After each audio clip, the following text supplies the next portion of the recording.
Bienvenue dans cette nouvelle vidéo. Donc, on va traiter un exercice de travaux dirigés d'électrotechnique, alors portant sur le courant monophasé. Alors, soit trois tensions, V1, V2 et V3, définies comme suit. Alors, vous avez la valeur efficace de V1 égale à 100 volts avec un déphasage de 45 degrés en avance par rapport à l'origine des phases. Alors, vous avez la valeur efficace de V2 égale à 150 volts avec un déphasage de 90 degrés en avance par rapport à l'origine des phases. Et vous avez V3 qui est égal à 200 volts avec un déphasage de 30 degrés en retard par rapport à l'origine des phases. Ce que je vous demande, c'est d'écrire les expressions de V1 de T, V2 de T et V3 de T. Donc, les valeurs mentionnées ici, ce sont les valeurs efficaces, c'est-à-dire ce sont les valeurs mesurées avec un voltmètre. Donc, pour exprimer le V1 de T, alors V1 de T égale à quoi? Donc, je prends la valeur efficace, c'est 100 volts. Alors, je le multiplie fois racine de 2 pour avoir la valeur maximale. Donc, j'exprime V1 de T soit en sinus, soit en cosinus. Sinus oméga T plus la phase initiale de la tension. Alors, ici, la phase initiale de la tension, il est de l'ordre de 45 degrés en avance par rapport à l'origine des phases. C'est-à-dire, vous aurez un plus. Alors, 45 degrés, c'est pi sur 4. Alors, je vais exprimer V2 de T à quoi est égal. À la valeur efficace, c'est 150 volts, racine de 2, sinus, oméga T. Alors, la phase initiale de la tension V2, c'est 90 degrés en avance par rapport à l'origine des phases. C'est-à-dire, vous avez ici plus pi sur 2. Et la dernière grandeur, c'est V3 de T égale à 200 volts, racine de 2, sinus, oméga T. Alors, le V3, il a un déphasage de 30 degrés en retard par rapport à l'origine des phases. C'est-à-dire, donc je vais mettre ici à moins. Alors, 30 degrés, c'est pi sur 6. Donc voilà, j'ai exprimé V1 de T, la forme temporelle, puis l'expression temporelle de V1 de T, V2 de T et V3 de T. Alors, la deuxième question, je vous demande de représenter ces tensions par des vecteurs de Fresnel. Alors, on a déjà dit que chaque signal ou bien chaque grandeur sinusoïdale, je peux la représenter sous la forme de Fresnel. Donc, V1 en Fresnel, donc en vecteur, elle a comme norme la valeur efficace, c'est 100. L'angle entre l'axe OX et le vecteur, c'est pi sur 4.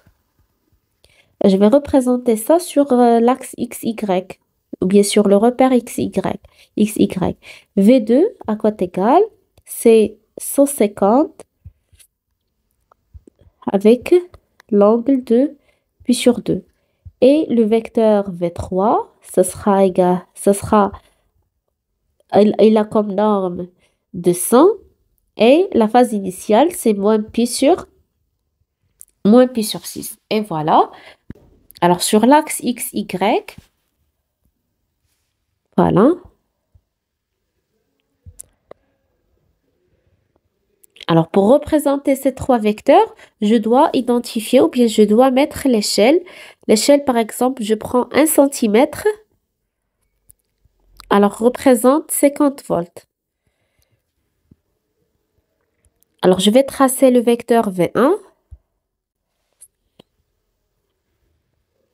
Alors, il a comme angle 45 degrés.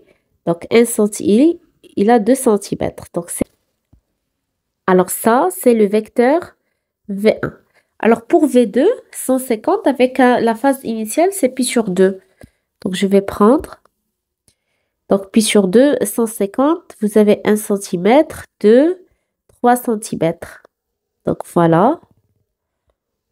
C'est le vecteur V2. Donc, ici, j'ai plus pi sur 2.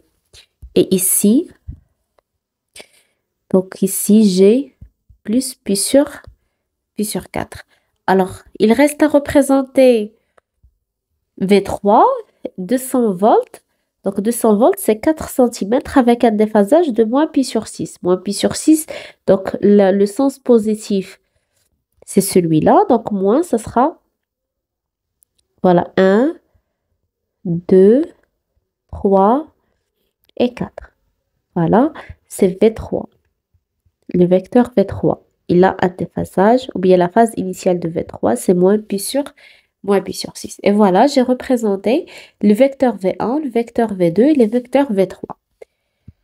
Donc voilà, normalement, c'est la deuxième question.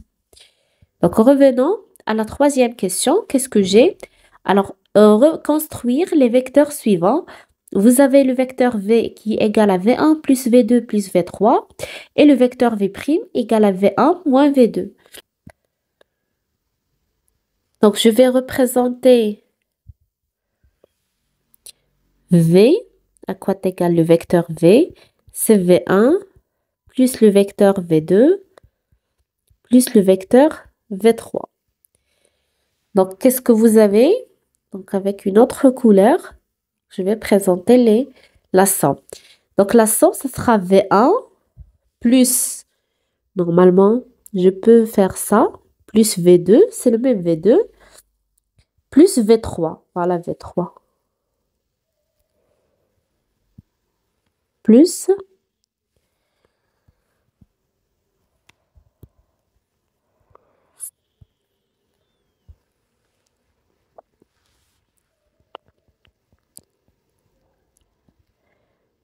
c'est V3, celui-là c'est V2. Donc c'est V1, V2 c'est celui-là, j'ai fait seulement la translation, et V3 c'est celui-là. Donc la somme, ce sera le vecteur V. Voilà. Alors ou bien je vais présenter aussi le vecteur V' qui est égal à V1 moins V2.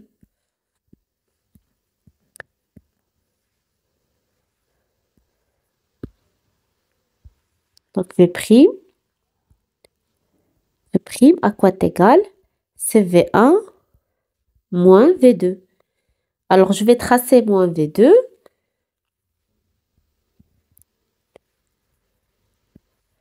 Donc, moins V2, ce sera là. Voilà, moins V2. Et V1 moins V2. Voilà, V1 moins V2. Donc, je vais...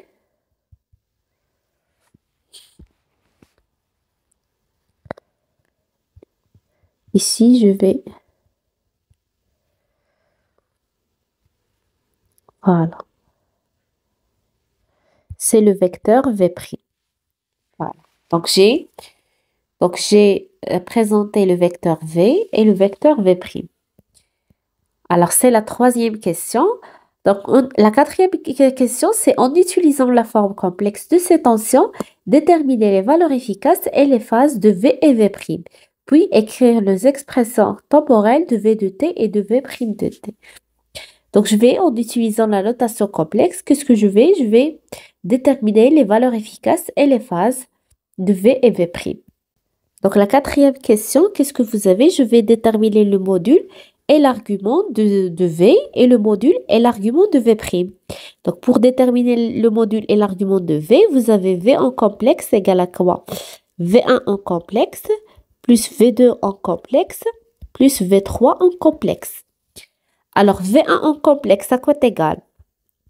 Alors, vous avez la valeur alors le module, c'est sa valeur efficace qui est égale à 100 exponentielle et l'argument de V1, ce sera la phase initiale de V1. C'est J pi sur 4 plus 150 exponentielle J pi sur 2 plus 200 exponentielle moins J pi sur 6. Donc voilà la somme de trois nombres complexes. Alors, j'ai deux méthodes. Soit de représenter ou bien de remplacer exponentielle J pi sur 4 par cosinus et sinus, c'est-à-dire je vais avoir 100 cosinus pi sur 4 plus J 100 sinus pi sur 4 plus 150 cosinus pi sur 2 plus J 150 cosinus pi sur 2 plus 200 cosinus moins pi sur 6 plus 200 plus J 200 sinus moins pi sur 6. Et je regroupe la partie réelle et la partie imaginaire pour avoir que cette somme-là, il s'écrit de la forme A plus JB. Voilà. Pour déterminer le module et l'argument de V, qui est égal à A plus JB, qu'est-ce qu'on fait? Donc, le module, ça sera la racine carrée de A au carré plus B au carré.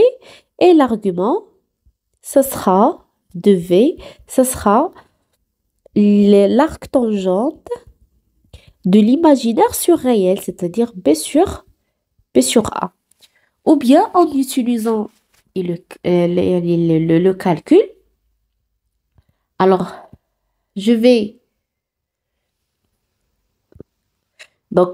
déterminer le module et l'argument par la calculatrice.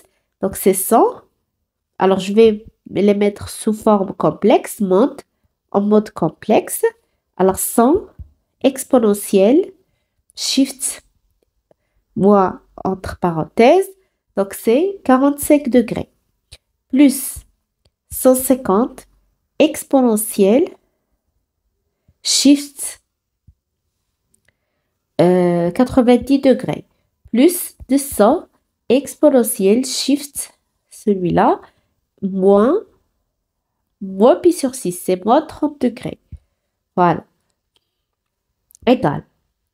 Donc, il nous a donné une notation complexe qui s'écrit de la forme A plus JB. C'est 243,91 plus J 120, voilà J 120,60. Alors, ou bien de passer directement à l'expression Rθ. Alors, vous tapez Shift 2. Voilà. Est-ce que vous voulez l'argument conjugué, réel, imaginaire, Rθ? Voilà, je vais taper ça, Rθ, et je vais avoir qu'il est égal à 272,15 exponentielle J 26,33 degrés. Donc, que représente V? Voilà le module de V. Et voilà la phase initiale de V. C'est-à-dire, je peux écrire V de t sous forme temporelle. C'est 272,15 racine de 2 sinus oméga t plus 26,33 degrés. Soit vous représentez ça en degrés ou bien en radians. D'accord? Vous pouvez faire la conversion. Donc voilà, qu'est-ce que vous remarquez? La phase initiale de cette tension-là, il est positive. Et cela, ce qu'on a déjà trouvé par la représentation Fresnel. Donc V, cet angle-là, il est positif. Et ça sera égal à 26,33 degrés. Donc maintenant, je vais déterminer V', un complexe qui est égal à V1 moins V2. Donc V1, c'est 100 exponentielle J pi sur 4 moins 150 exponentielle moins J pi sur... c'est pas moins J, c'est plus pi sur 2. Donc directement, on calcule ça. Donc c'est 100 exponentielle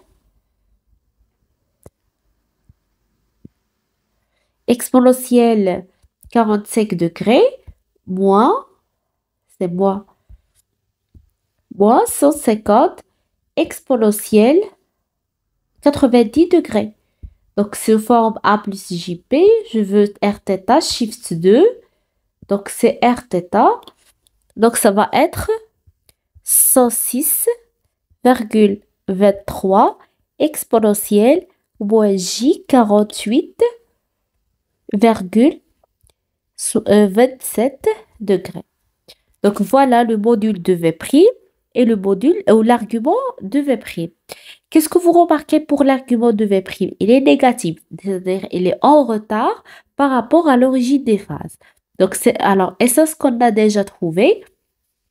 Alors, V', il est en retard de combien? Il est en retard de, alors normalement, c'est de 48, moins 48,27 degrés. Donc voilà, et je peux exprimer V' de t, donc ça sera en fonction, bien en fonction du temps, ça sera 106,23 racine de 2, donc il faut multiplier par racine de 2 parce que, alors cette notation-là, il est exprimé, ou bien ce terme-là, c'est l'amplitude du signal, ou bien c'est la valeur maximale du signal, donc sinus oméga t moins 48,27 degrés. Donc, et voilà. Donc, j'ai exprimé V' de t sous forme temporelle.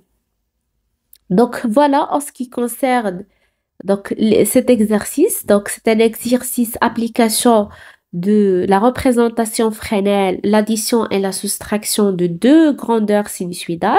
Donc, et ça prouve que lorsque vous avez deux grandeurs ou bien trois grandeurs sinusoïdales et vous voulez faire l'addition ou bien la soustraction, donc qu'est-ce qu'on fait? Soit on les représente par la représentation Fresnel ou bien on passe à la notation complexe pour bien pour faciliter le calcul ou bien la détermination de la somme et de la soustraction.